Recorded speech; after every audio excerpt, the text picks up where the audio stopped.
그가 전한 거룩한 복음입니다.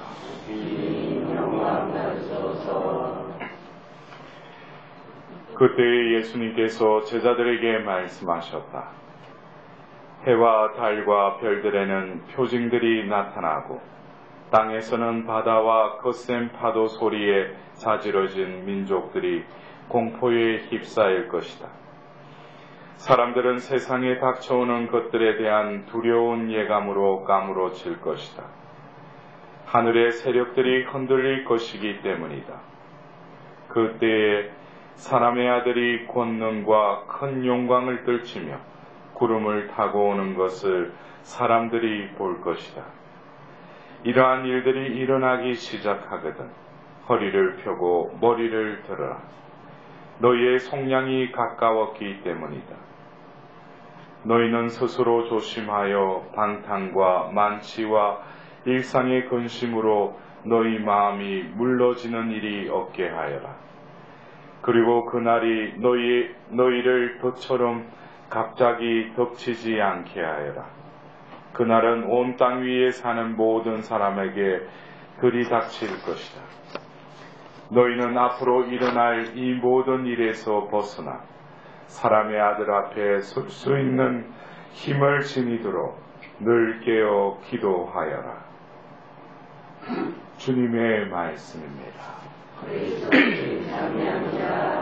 앉으십시오.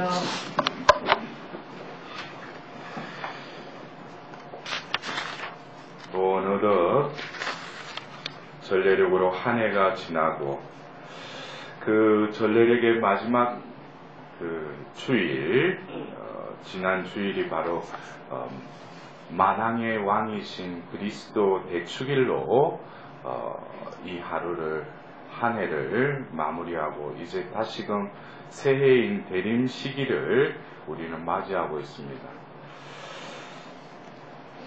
우리가 매년 시작하는 이 대림 시기, 근데 여러분들은 이 대림 시기의 그 의미에 대해서는 교리적으로 알고 계시겠지만 우리가 왜 또 한 해를 이 대림 시기로 왜 지내는가? 아직까지 우리가 뭡니까? 구원받기에는 합당치 못하다는 것을 우리는 깨달아야 돼요. 그래서 세상에서는 하나님 믿지 않는 이들은 이제 한 해가 지나고 1월 1일 새해를 맞이하면 한 해를 맞이한다고 그러죠. 그거는 왜냐하면 자신이 살기 때문이에요. 한 해도 자기가 살아왔고 한 해도 뭐예요? 자기가 살아야 되니까.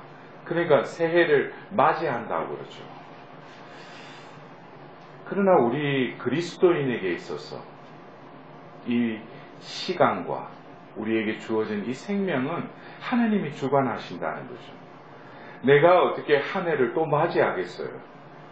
맞이하기 전에 뭡니까? 하나님께서 다시금 나에게 허락하시는 거죠.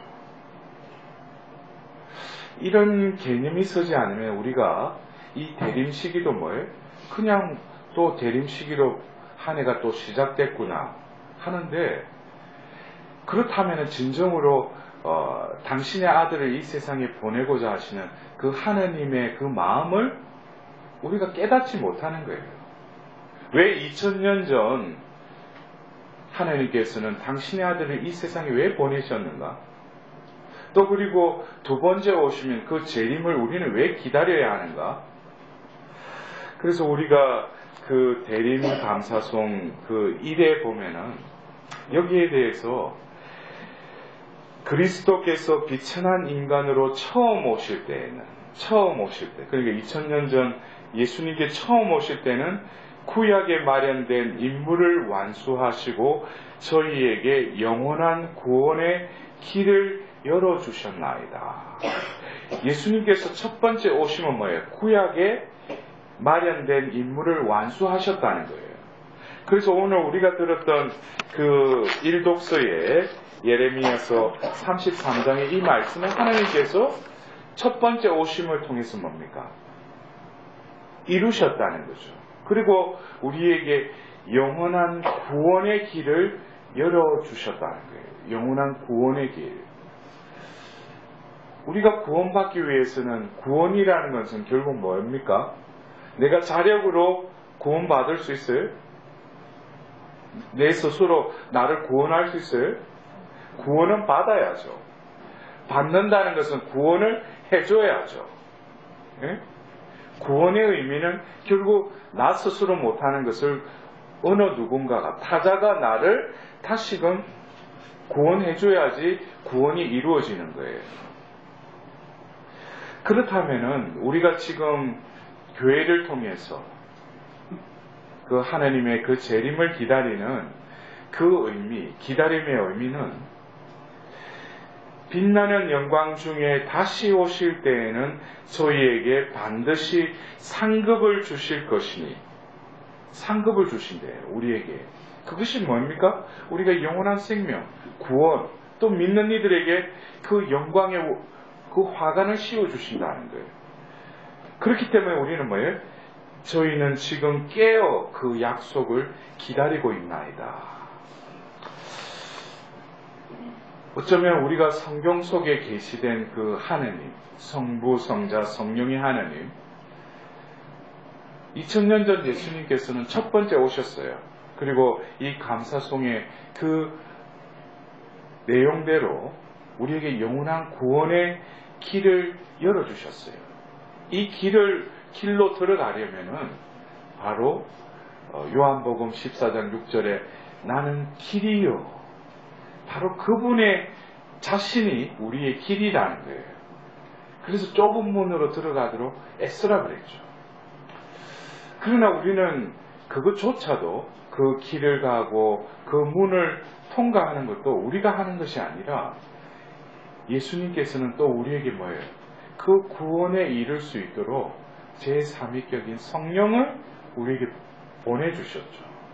그래서 우리는 이 성부, 성자, 성령으로 이어지는 이 구원의 신비에 있어서 우리는 이 두 번째 오심을 기다리는 이 점에는 내가 기다리는 것이 아니라 이미 우리에게 구원의 길로 나아갈 수 있도록 보내신 그 성령 하나님의 그 제초가심, 원하심의 부응에서 우리는 뭐예요? 이 대림 시기를 다시금 제대로 맞이해야 된다는 거예요. 결국 우리가 구원의 길로 나아가기 위해서 깨어있음, 준비함, 이것이 과연 우리에게 어떤 의미인가?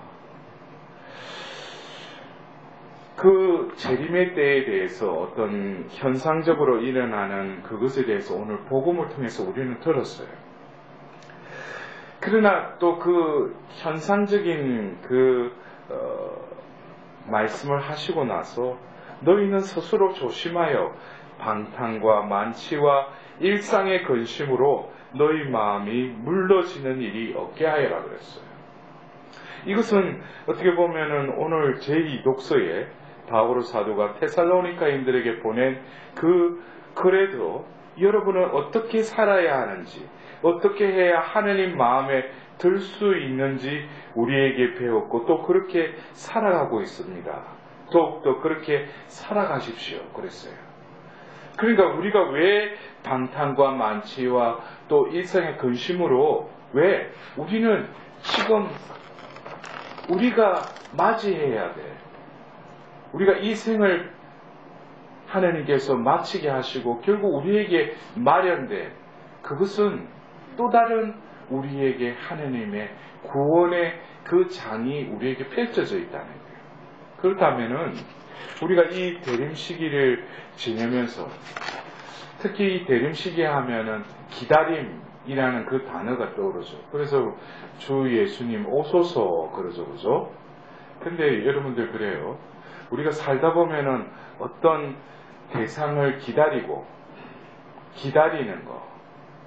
근데 자기가 마음에 간직하고 진정으로 만나고 싶은 사람, 그 사람은 기다릴 때 뭐예요? 그 기다림이 간절하죠. 예? 그 사람 만날 날을 어떻게든지 고대하면서 간절히 기다릴 거 아니에요? 근데 만일에 빚쟁이하고 만날 날이 있다. 그러면은 그 기다릴 때도 뭐예요? 어떻게든지 저거를 만나서 보면 이번에는 어떻게든지 그 돈을 받아야지. 그러면 그 기다린 가운데서 간절하지만 그 마음속에는 뭡니까? 예? 어떤 그 간절함이라는 것은 오시는 분과 기다리는 사람 간의 그 관계가 우선되어야 된다는 거예요. 왜 내가 그 사람 기다리는가? 그 사람이 그 대상이 나에게 어떤 이로움이 있기 때문에 내가 이렇게 간절히 기다려야 되는가? 여러분들 그래요? 뭐 대림 시기에서 4주간 이렇게 지낼 때 또 뭐 본당에서도 판공하라고 그러죠. 그러면 뭐 연말이니까 뭡니까? 뭐 망년에다 여러 가지 모임이 있고 그러다 보니까 어영어영하다 보면은 성탄이 진짜 그 말 그대로 덫처럼 다가와요. 그러나 우리가 성탄에 그 구유에 태어나신 그 아기 예수님께 우리가 경배를 드릴 때 그것은 외부에 뿐만 아니라 우리 안에 우리 가운데 태어나셨다는 거예요. 왜? 하나님은 우리에게 보내시기를 우리에게 오시기를 또 간절히 바라신다는 거예요. 왜? 우리를 창조하신 분이 우리를 구원하셔야 되니까. 그러니까 우리의 간절함 뿐만 아니라 먼저 우리는 이 대림 시기에 왜 하나님께서 당신의 아들을 또 이렇게 보내시기를 간절히 바라시는지에 대한 그 하나님 마음과 나의 간절함이 어떻게 되어 있어요? 일치되어야 돼요. 그러나 우리는 세상의 기다림은 또 간절함은 어떻게 우리가 준비를 하죠. 근데 내가 꼭 만나야 될 사람, 그 사람을 기다리면서 준비해야 될 거는 뭐예요? 일단은 그 사람 만날 때 대접해야 될 음식을 또 맛깔진 음식을 또 장만해야 되겠죠. 또 그리고 뭐예요? 같이 만날 그 장소를 어떻게 해요? 잘 꾸미고 잘 청소를 해야 되겠죠. 그죠? 그러나 이것이 세상적인 어떤 그 기다림과 준비라면은 우리가 만나야 될 분은 누구셔요? 하나님의 구원자로 보내신 그 예수님을 맞아들이는데 그 예수님을 맞이하기 위해서 내가 방을 청소하고 맛깔진 음식 그런 거 필요 없다 이거예요. 그분은 부족함이 없으신 분이에요. 근데 2000년 전 그분이 극기하는 여관에도 묵을 방이 없어서 결국 어디서 태어나셨어요? 마구간에서 태어났죠. 이 의미를 우리는 깨달아야 돼요. 우리가 세상적인 눈으로 이 대림 시기를 지내면서 내 방을 영혼을 깨끗하게 하고 하나님 맞이해야지. 그럴 필요 없어요. 오늘 우리는 하답송의 그 후렴처럼 주님 당신께 제 영혼 들어 올리나이다. 이 의미는 내가 뭘 준비를 하는 것이 아니라 그냥 있는 그대로 내 영혼이 어떻다는 거예요? 지난 한 해도 보니까 내 식대로 살아온 거예요. 내 뜻대로 살아온 거예요. 또 더불어서 뭐예요? 내 힘으로 살려고 했던 거예요. 그랬던 것을 뭐예요? 하나님께 온전히 올려드리는 거예요. 간합해드리는 거예요. 봉헌해드리는 거예요. 그러면은 우리가 그 오시는 그 예수님이 우리의 그 영혼을 다시금 우리 정화시키고 깨끗해 주신다는 거예요. 우리의 마음은 또 뭐예요? 어두침침하고 냄새나는 그 마구간과 같이 우리의 영혼은 다시금 지난 한 해 동안 그분과 함께 살지 못했던 그 내 영혼을 다시금 당신께 들어 올려서 그렇다면은 우리가 결국 그 성탄을 통해서 우리가 누려야 될 그 기쁨은 뭐겠습니까? 올 한 해는 이제는 뭐예요? 내 안에 오신 우리 가운데 오신 그 예수님을 잘 모시는 거죠. 그분과 함께 하는 거죠. 결국 그것이 뭐겠어요? 우리가 재림을 맞이하기 위해서 그 구원자 앞에 설 수 있는 오늘 복음의 마지막 기절에 뭐라고 했습니까?